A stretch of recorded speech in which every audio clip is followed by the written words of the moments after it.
Today we have a special guest. We have Nikolai Jackson, who is a sports enthusiast and NASCAR expert. So this past week there was a big NASCAR event, the Daytona 500. So Nikolai, why don't you tell us some of your big takeaways, who won, and maybe some other things that we would want to know.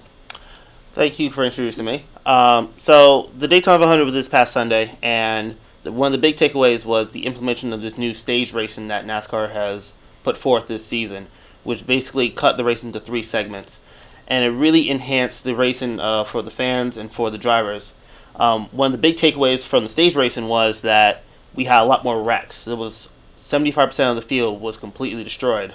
And in the end, Kurt Busch, Stewart Haas driver, came out on top, ended up winning his first ever Daytona 500 for Tony Stewart, who just recently retired this past season, and he never got a chance to win the Daytona 500. So it was good to see Tony Stewart finally get the Daytona 500 ring, and Kurt Busch come out on top for his team.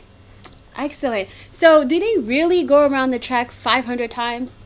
Is that what Daytona 500 means? Look, I'm a NASCAR novice, so don't judge me. So is that true? I heard that. It's not. It's based upon the miles, because it's 500 miles, 200 laps. So the 2.5 mile track. So that's how the math works. Okay.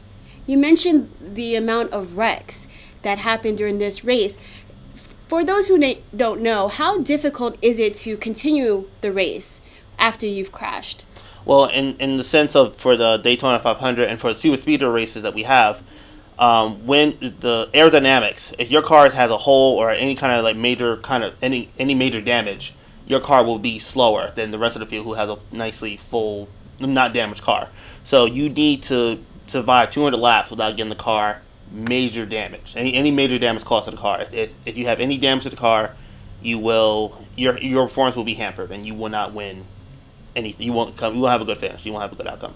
Do people not finish if it's completely damaged, or do you just kind of plug it up with a little, tape, a little glue, and stick you back out on the track? Well, that used to be the rule. Now this year, if your car was major damage, if you had major damage, then you were considered out of the race. NASCAR would not allow you to go back onto the track because you were considered a hazard.